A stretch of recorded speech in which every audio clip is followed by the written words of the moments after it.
Hello friends, स्वागत है आप सभी का एजुकेशन पॉइंट चैनल में। और आज हम लोग इस वीडियो में पढ़ने वाले हैं सोशलाइजेशन यानी सामाजिकरण। दोस्तों, इस वीडियो में हम लोग डिस्कस करेंगे कि सामाजिकरण क्या होता है, किसी भी बालक का सामाजिकरण किन किन अवस्थाओं से होकर गुजरता है, सामाजिकरण के कितने प्रकार होते हैं, ये सब हम लोग इस वीडियो में डिस्कस करेंगे। ये टॉपिक आपके लिए इम्पॉर्टेंट है अगर आप C TET, UP TET, MP TET, KVS, NVS या फिर कोई भी टीचिंग एग्ज़ाम की प्रिपरेशन करते हैं। तो वीडियो शुरू करें उससे पहले आप सभी लोगों से रिक्वेस्ट है कि अगर आपने अभी तक एजुकेशन पॉइंट चैनल को सब्सक्राइब नहीं किया तो प्लीज़ इस चैनल को सब्सक्राइब करके चैनल से जुड़ जाइए। आइए वीडियो को शुरू करते हैं। तो जैसा कि आप लोग हेडिंग देख सकते हैं, समाजीकरण। तो समाजीकरण होता क्या है? सबसे पहला पॉइंट लिखा है कि वह प्रक्रिया जिससे बालक में समाज द्वारा मान्य व्यवहार का विकास होता है। यानी कि एक ऐसी प्रक्रिया जिसके द्वारा बालक का व्यवहार ऐसा परिवर्तित होता है, यानी बालक के व्यवहार का ऐसा विकास होता है जिस जिसे समाज द्वारा स्वीकार किया जाता है। यानी ऐसा व्यवहार जिसे समाज द्वारा स्वीकार किया जाए, ऐसे व्यवहार का विकास यदि बालक के मन में या बालक का होने लगता है तो उसी प्रक्रिया को समाजीकरण कहा जाता है। ठीक है, अगला पॉइंट है कि बालक समाज में मान्य नियमों को सीखता है। समाजीकरण के अंतर्गत क्या होता है? बालक समाज में जो भी नियम माने जाने वाले नियम हैं, यानी जो भी ऐसे नियम जिन्हें समाज स्वीकृति देता है, ऐसे नियमों को बालक सीखता है समाजीकरण के द्वारा। ठीक है, अगला पॉइंट है कि बालक की एक सांस्कृतिक पहचान बनती है। यानी कि सोशलाइजेशन यानी समाजीकरण के द्वारा बालक की एक कल्चरल आइडेंटिटी बनती है, एक सामाजिक संस्कृति की, वो किस संस्कृति से बिलोंग करता है ये सब कुछ वो जानने लगता है। ठीक है, अगला पॉइंट है कि सामाजिक अभिवृत्तियों का विकास होता है। सोशलाइजेशन यानी समाजीकरण के द्वारा सामाजिक अभिवृत्तियों का भी विकास होता है। ठीक है, उसके बाद लिखा हुआ है अरस्तु के अनुसार यानी अकॉर्डिंग टू एरिस्टोटल, मनुष्य एक सामाजिक प्राणी है। बाई नेचर इन्होंने कहा है कि प्रकृति में क्या है, बाई नेचर यानी प्रकृति से देखा जाए तो man is a social being. ये अकॉर्डिंग टू एरिस्टोटल है, इसको आप लोग नोट कर लीजिएगा, ये इंपॉर्टेंट है। उसके बाद है समाजीकरण के प्रकार। तो टाइप्स ऑफ सोशलाइजेशन, कितने प्रकार के सोशलाइजेशन होते हैं? तो जिसमें पहला प्रकार हमने लिखा है प्राथमिक समाजीकरण। प्राथमिक यानी प्राइमरी सोशलाइजेशन, यानी प्राइमरी सोशलाइजेशन होती है फैमिली, आपका परिवार ही आपका प्राथमिक समाजीकरण करता है। यानी बच्चा जो कुछ भी सीखना शुरू करता है सबसे पहले परिवार में ही सीखता है। यानी समाजीकरण का जो पहली सीढ़ी है वो परिवार ही है। उसके बाद द्वितीयक समाजीकरण यानी सेकेंडरी सोशलाइजेशन, नेबरहुड यानी पड़ोस, यानी आपके आस पड़ोस के लोग, ये आपके द्वितीयक समाजीकरण यानी सेकेंडरी सोशलाइजेशन। और आपका स्कूल यानी विद्यालय, ये आपका सेकेंडरी सोशलाइजेशन होता है। तीसरा है विकासात्मक समाजीकरण।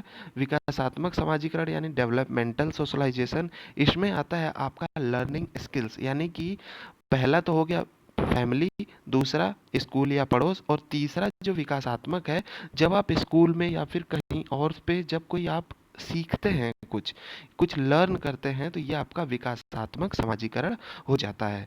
उसके बाद पुनः समाजीकरण यानी रीसोशलाइजेशन। तो रीसोशलाइजेशन यानी पुनः समाजीकरण का मतलब है ये समाजीकरण पूरी लाइफ चलता रहता है, जीवन पर्यंत। ये सोशलाइजेशन ऐसा होता है जैसे आपने बचपन में कुछ सीखा और बाद में उसे फिर कुछ और उसमें परिवर्तन करके और आपने मॉडिफाई कर लिया। जैसे आपने बचपन अवस्था में यानी जब आपने यानी चाइल्डहुड में कुछ कोई एक थॉट सीखा था कि ये होता है, ऐसी चीज़ें होती हैं, बाद में किशोरावस्था में आप पहुँचे तो आपने उसको थोड़ा और मॉडिफाइड रूप में सीख लिया। यानी ये पुनः समाजीकरण होता है जो आप जीवन भर सीखते रहते हैं कि हमने जो पिछला सीखा था उसमें कुछ कमियां थी या उसमें कुछ अच्छाइयाँ थी, उसको आगे चल के फिर मॉडिफाई अपने आप में आदमी करता रहता है। यानी ये चार प्रकार के सोशलाइजेशन थे। पहला है प्राथमिक समाजीकरण, दूसरा द्वितीयक समाजीकरण, तीसरा विकासात्मक और चौथा पुनः समाजीकरण। उसके बाद है समाजीकरण को प्रभावित करने वाले कारक। तो कौन कौन से कारक हैं, कौन कौन से फैक्टर्स हैं जो किसी भी सोशलाइजेशन को प्रभावित करते हैं? तो सबसे पहला फैक्टर है परिवार। यानी परिवार, क्योंकि ये पहली सीढ़ी है, समाजीकरण की पहली सीढ़ी है परिवार आपका, ठीक है। तो परिवार जो है वो पहला कारक है।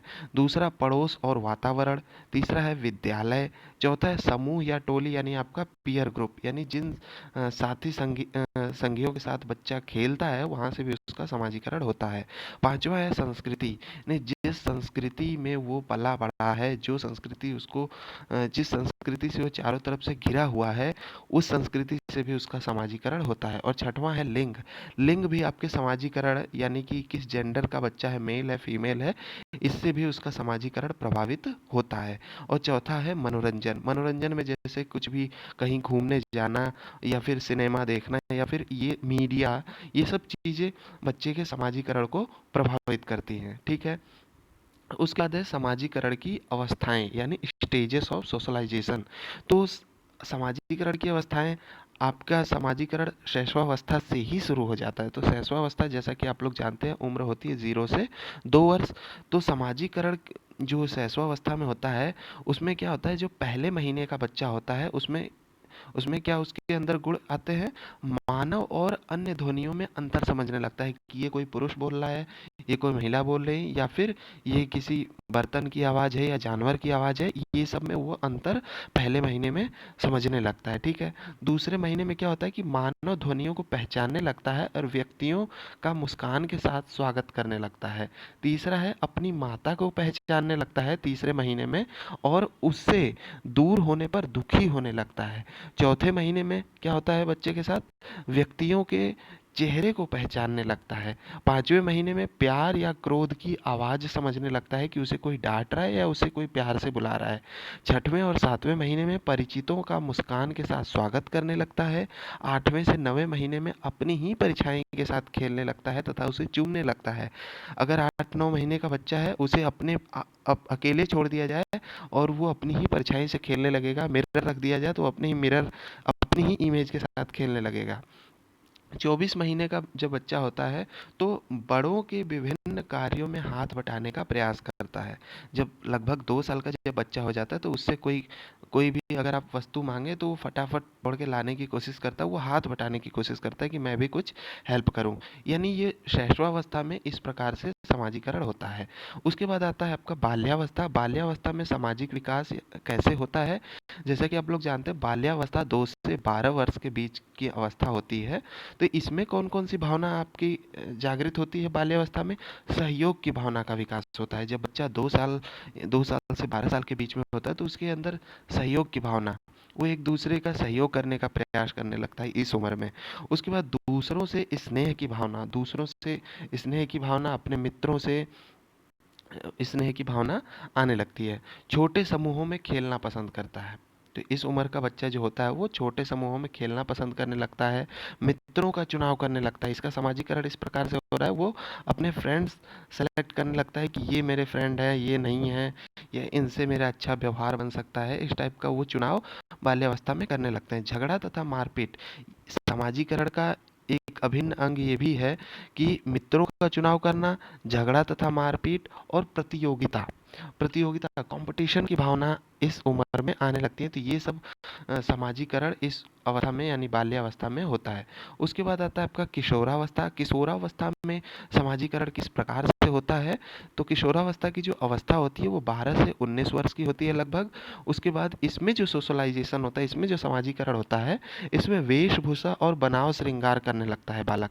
यानी कि उसे अच्छा दिखना होता है, उसे अट्रैक्टिव दिखना होता है सबकी नज़र में, इसलिए वो अपने ड्रेस पर, अपने यूनिफॉर्म पर, अपने बनाव श्रृंगार यानी अपने मेकअप वगैरह पे ध्यान देने लगता है कि हमें बाल ऐसे कटवाने हैं, हमें बॉडी स्ट्रक्चर ऐसे रखना है। ये सब कुछ वो किशोरावस्था में शुरू कर देता है।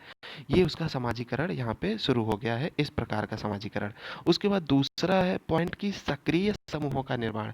इसमें जो उसका ग्रुप बनता है वो एक्टिव ग्रुप बनता है, मतलब कि एक दूसरे से हेल्प की भावना की, मैं उसकी मदद कर सकता हूँ, वो मेरी मदद कर सकता है, इस टाइप का समूह इसमें निर्मित होने लगता है किशोरावस्था में।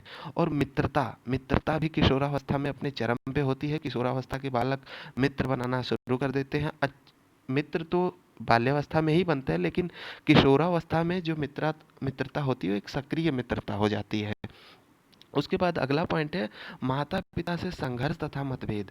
किशोरावस्था में जब बालक पहुँचते हैं तो इनका अपने माता-पिता से छोटी-छोटी बातों पे मतभेद हो जाता है, कहा-सुनी हो जाती है कि उनको माता-पिता की बातें कुछ अच्छी नहीं लगती हैं। उन्हें लगता है कि वो जो सोच रहे हैं वही सच है, माता-पिता उन्हें ज़बरदस्ती कुछ अलग थोपने की कोशिश कर रहे हैं। तो किशोरावस्था में ये एक महत्वपूर्ण सोशलाइज़ेशन है, समाजीकरण है। और उसके बाद है सामाजिक परिपक्वता। किशोरावस्था में बच्चे के अंदर सामाजिक परिपक्वता आने लगती है। उसके बाद आता है बालक अपना व्यवसाय चुनने के लिए सदैव चिंतित रहता है। यानी कि सामाजिकरण का ये एक महत्वपूर्ण पॉइंट है कि बालक अपना व्यवसाय, अपना सेक्टर चूज करने की सोचने लगता है किशोरावस्था में। तो ये सब किशोरावस्था की सामाजिक विकास है, यानी कि किशोरावस्था में किस प्रकार से सोशलाइजेशन होता है। ठीक है। अगला है कि धन, प्रेम, कक्षा में प्रगति आदि जैसी चिंताएं किशोरावस्था में होने लगती हैं। ये भी किशोरावस्था का समाजीकरण है। उसके बाद इस टॉपिक से रिलेटेड कुछ इंपॉर्टेंट पॉइंट है। पहला पॉइंट है कि समाजीकरण वह प्रक्रिया है जिससे बच्चे और वयस्क, सिर्फ बच्चे ही नहीं, बच्चे और वयस्क दोनों अपने परिवार से, अपने विद्यालय से, अपने समाज से तथा अपने श्रेष्ठ जनों से सामाजिक गुण सीखते हैं। ठीक है। तो ये ऐसी प्रक्रिया है जिसमें ये सामाजिक गुण विकास शुरू हो जाता है। ठीक है। अगला पॉइंट है सामाजिक विकास में शिक्षकों की भूमिका काफ़ी अधिक होती है। क्यों अधिक होती है? क्योंकि शिक्षकगण बालकों में सामाजिक विकास को सीधे प्रभावित करते हैं। बालक अपने टीचर्स को देखता है कि वो किस प्रकार से रिएक्ट करता है, वो अपने टीचर्स की क्वालिटीज़ को अपने अंदर समाहित करने का प्रयास करता है कि उसके किस प्रकार से लक्षण हैं, वो किस प्रकार से पढ़ाता है, वो किस प्रकार से बातें करता है। ये सब कुछ बालक अपने टीचर्स के गुण को अपने अंदर उतारने लगते हैं। उसके बाद अगला पॉइंट लिखा हुआ है कि बहिर्मुखी जो व्यक्ति होते हैं यानी एक्सट्रोवर्ट जो होते हैं, वो सामाजिक विकास, उनका जो सामाजिक विकास होता है वो इंट्रोवर्ट यानी अंतर्मुखी व्यक्तियों की अपेक्षा अधिक तेजी से होता है। यानी ऐसा व्यक्ति जो ज़्यादातर लोगों से घुल मिल जाता है, उसका सामाजिक विकास ज़्यादा तेजी से होता उस व्यक्ति के कंपैरिजन में जो व्यक्ति थोड़ा शर्मीले स्वभाव का होता है, लोगों से घुल मिल नहीं पाता है। ठीक है। ये इंपॉर्टेंट पॉइंट है। अगला पॉइंट है कि सामाजिक विकास द्वारा ही बालक में अहम यानी ईगो की भावना विकसित होती है। तो जो ईगो की भावना होती है, सेल्फ रिस्पेक्ट की भावना होती है, ये सब सामाजिक विकास के द्वारा ही बालक में विकसित होती है। तो दोस्तों इस वीडियो में हम लोग समाजीकरण को हम लोगों ने कवर किया। अगला वीडियो हम लोग का जो बनेगा सीडीपी से रिलेटेड, वो आपका इंडिविजुअल डिफरेंसेस यानी व्यक्तिगत विभिन्नताएं। ये टॉपिक इंपॉर्टेंट है आपके सीडीपी टॉपिक से रिलेटेड। तो अगर आप लोगों ने पिछली वीडियोस नहीं देखी हैं तो उन वीडियोस को भी आप हमारे चैनल की प्लेलिस्ट में जाके, जो बाल विकास की प्लेलिस्ट है उसमें जाके देख सकते हैं। और अगली वीडियो जो आएगी इस वीडियो के बाद वो इंडिविजुअल डिफरेंसेस यानी व्यक्तिगत विभिन्नता है। आप लोग उसको भी ज़रूर देखिएगा। और अगर आप लोगों को वीडियो पसंद आई तो वीडियो को लाइक करने के साथ साथ चैनल को सब्सक्राइब करके चैनल से जुड़ जाइए, ताकि आने वाले समय में सभी इंपॉर्टेंट वीडियो आप तक डायरेक्टली ऐसे ही पहुँचती रहे। तो वीडियो देखने के लिए धन्यवाद दोस्तों।